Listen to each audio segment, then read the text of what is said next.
kita pastikan semuanya nggak ada masalah di sistem elektrikalnya, berarti mekanikalnya yang kena.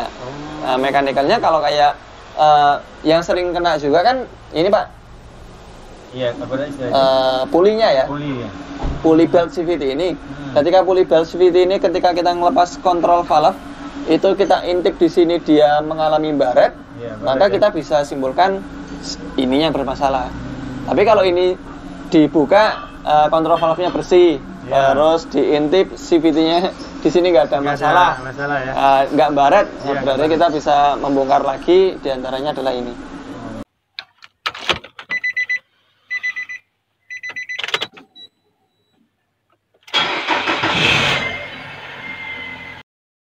Sobat Otomotif dan AHpedia, sebelum kita lanjutkan video ini, jangan lupa subscribe ya, agar tidak ketinggalan tips, tutorial, dan konsultasi tanya jawab terbaru dari AHpedia. Mas Ardi, Assalamualaikum. Waalaikumsalam warahmatullahi wabarakatuh, Pak Taufik dan juga Sobat AHpedia. Mas Ardi, ada yang nanya tentang CVT Mas. Oh ya, ada bahan nggak kita Mas? Biar kita bisa jelasin ke kawan-kawan di YouTube. Apa nih pertanyaannya nih? Ntar berat lagi nih. Yuk Pak Taufik. Mas Ardi aja deh, apa yang bisa dijelasin Mas? Sini Pak Taufik. Oke. Nah, ini sebenarnya CVT itu transmisi otomatis yang dia di ini input shaft-nya dia ada yang namanya CVT ini ya Pak ya. CVT ya. Tujuannya dia untuk melembutkan shifting perpindahan. Sebenarnya CVT ya tetap ada perpindahannya, tapi dia lebih lembut karena dia di kayak motor matic Pak. Iya, motor matic ya. Mirip seperti ini. Dia ada CVT yang namanya CVT ini. Kayak gitu. Nah, tinggal pertanyaannya apa ini? Nah, ini kasus apa Mas yang bisa disampaikan ke kawan-kawan ya? Berarti kita bercerita tentang kasusnya saja ya. Ini Pak Taufik. Ya. Beberapa kayak mobil kemarin ada X-Trail. Ini transmisinya kebetulan juga X-Trail juga. Oh, ini X-Trail ini? X-Trail yang T31. Tapi ini di X Singapura untuk CC 2000. CC 2000 sementara kebanyakan yang ada di Indonesia kan 2500 ya? Sebenarnya cara kerja seruan sama. Beda di ininya. Penutup yang masuk ke dalam mesin. Lebih besar ya? Ya, lebih berbeda, ada dudukan ininya kayak starternya gitu ya. Nah, tapi di sini kita akan coba menjelaskan bahwasanya pernah kita ada kasus dia itu mobilnya ketika dia jalan dia slip Pak. Ketika dia jalan dia slip. Jadi RPM-nya mau tinggi tapi mobil nggak kunjung jalan. Kayak gitu. Nah, dulu kan pernah kita cek ya. Kita pernah bikin video tentang step motornya, solenoidnya, kemudian ada body control valve. Nah, di sini ternyata ada faktor lain penyebab dia nggak bisa mekanikalnya itu tidak bekerja dengan bagus. Seperti pompa oli di sini, Pak. Oh, ini malah pompa ya? Ih. Nah, ini ada satu pompa oli ini, dia barangnya kecil tapi ini sebenarnya di dalamnya sih ini sih, plunger aja sih. Plunger pompa oli. Kalau pompa olinya ada di sini. Ini porosnya. Tapi kalau yang plunyernya ada di sini. Nah, plunyernya ini yang sering bermasalah. Dia tuh plunyernya sering macet. Ketika dia plunyernya macet, maka dia tidak bisa. Plunyer itu kayak klep ya, Pak ya? Iya, klep. Kayak katup, kayak sejenis klep. Dia fungsinya untuk mengatur tekanan juga. Benar. Ketika dia plunyernya ini dia macet, tekanan dari pompa bensinnya itu bisa jadi pompa oli. Pompa olinya itu bisa jadi dia lebih besar atau malah justru tidak besar karena memang plunyernya macet. Kayak gitu. Nah, ketika plunyer macet kayak gini itu efeknya apa? Efeknya itu tadi RPM dia mau tinggi, tapi si pompanya ini dia tidak bisa memompa olinya sehingga pistonnya tidak tertekan sehingga kampasnya slip. Nah, ini pistonnya kayak gini, mirip kayak yang tipe-tipe konvensional kan kayak gini-gini juga, tipe-tipenya. Tapi dia bedanya kalau untuk CVT khususnya X-Trail dan juga Livina juga yang pernah kita bongkar ya, itu memang dia sealnya jadi satu sama pistonnya. Kalau yang tipe konvensional kan seal kita bisa ganti. Ini bisa lepas, ini nggak bisa nih. Ini kayak gini. Nah, kalau sudah kayak gini biasanya kita ini Pak coba bongkar plunyernya ini. Lalu kita bersihkan di sana. Yang mengakibatkan macet itu apa? Tapi dia sensitif sekali, sangat-sangat sensitif. Jadi dia nggak boleh terlalu banyak membersihkannya. Kalau terlalu banyak membersihkannya, dia justru aus, dia nggak bekerja. Kayak gitu. Baik, yang seperti ini Mas, ini dijual terpisah atau seperti apa Mas? Ini kalau untuk sampai dengan saat ini, original partnya nggak ada. Jadi harus beli satu metik gelondongan.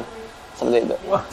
Original partnya nggak ada. Tapi kita kalau melihat di pasar-pasar online, itu memang ada beberapa spare part peritilan transmisi CVT seperti kampasnya, pistonnya, terus dia punya belt puli ini. Lalu kemudian ada beberapa item yang seperti mangkokannya itu bisa dibeli terpisah. Tapi kalau kita sekalipun beli kan dia kan jatuhnya nggak original Pak. Betul. Kami sarankan biasanya pembelian yang pakai yang spare part Singapura. Seperti kayak gini nih Singapura nih. Dia 2000 cc.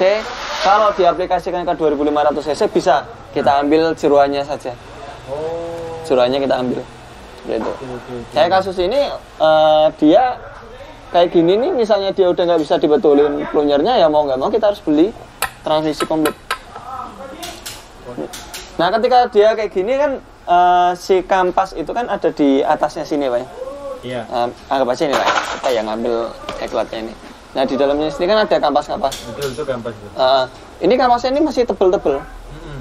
Masih tebel-tebel, hanya saja kok kampas tebel dia nggak mau jalan, ternyata dari plunyernya itu dia nggak mau ini mengontrol itu, apa olinya itu nggak jadi tekanannya itu kurang ya tekanannya kurang sehingga oli sekalipun solenoidnya udah terbuka tapi dia tekanannya nggak ada, jadi nggak ya masuk ke CVT dia kurang, ke konverter dia kurang, ke piston juga dia kurang, maka yang terjadi tidak maksimal.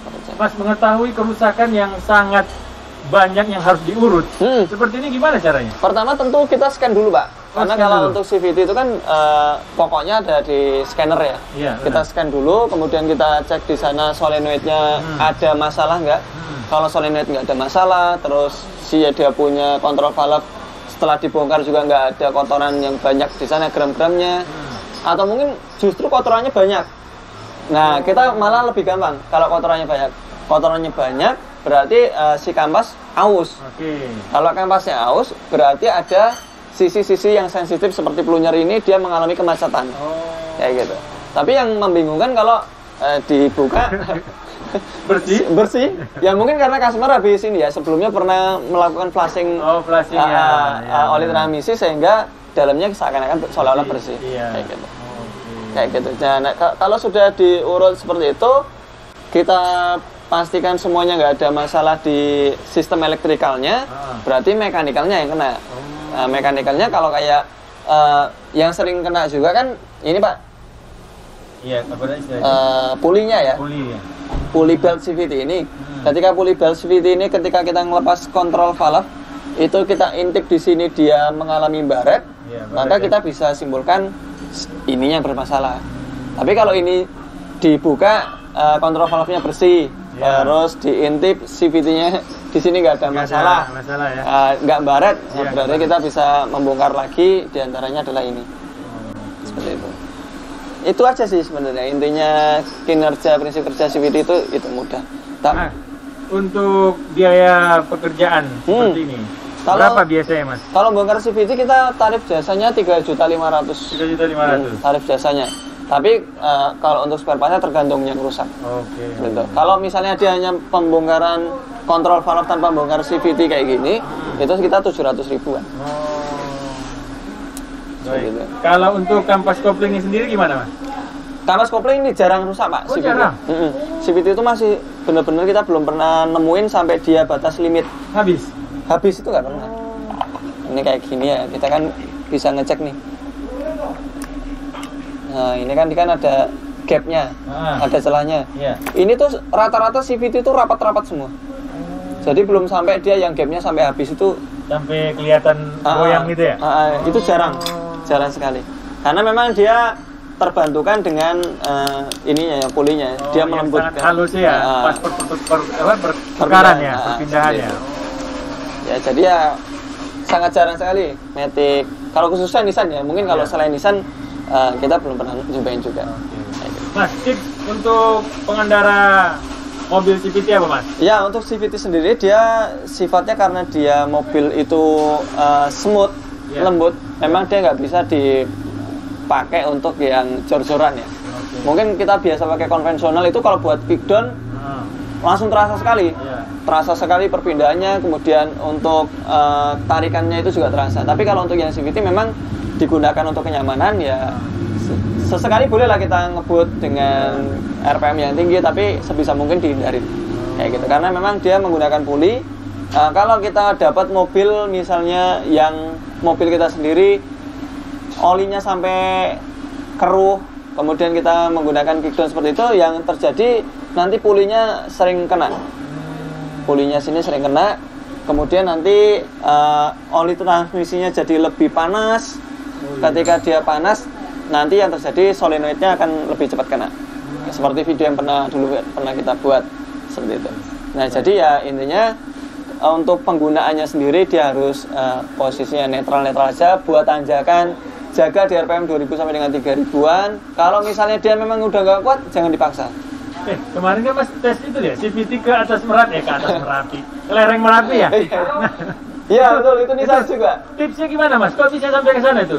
Jadi kita di sana itu kita menggunakan, kalau untuk juk itu kan ada mode sport, eco dan juga normal. Kita pakai mode normal aja di sana. Itu mode normal tuh? Itu mode normal. RPM cuma 2000 saya lihat. RPM cuma 2000. Jadi kita nggak maksa, karena memang kita ingin melihat sampai sejauh mana kekuatan CVT itu. Ternyata sampai hampir sampai bunker ini Merapi itu kuat. Itu tanjakannya gimana? 50 derajat kan benar ya? Iya. Jadi memang curam sekali. Kalau kita lihat pakai kamera memang nggak datar aja kelihatan ya. Tapi memang dia tinggi. Harusnya Mas kemarin kita bawa Aqua ya. Oh iya. Ya, Aqua atau air mineral ya. Biar ketahuan miringnya ya. Bisa ketahuan miringnya. Jadi kurang di sana. Kurang persiapannya. Jadi intinya gitu Pak Taufik. Dan juga CVT di pokoknya itu di olinya. Oli ya. Olinya kita kalau kebanyakan mobil-mobil CVT, Livina, Juke, X-Trail T31 itu ada namanya deterioration date poinnya. Di sana kalau sudah 100.000 poin sebaiknya ganti aja. 100.000 ya? 100.000. Tapi beberapa kan memang saran dari dealer khususnya ya, 50 ya itu sampai 160.000. 160 ya? Nah, dulu, tapi sekarang udah 100.000 poin. Karena memang kondisi jalan di Indonesia berbeda ya. Berbeda. Baik, terima kasih Mas Ardi. Sama-sama. Ilmu CVT-nya kelihatan pas ada contohnya ya. Contohnya. Sehingga kawan-kawan bisa melihat. Ya, seperti itu Pak. Baik, terima kasih Mas Ardi. Sama-sama Pak Taufik. Assalamualaikum warahmatullahi wabarakatuh. Waalaikumsalam warahmatullahi wabarakatuh.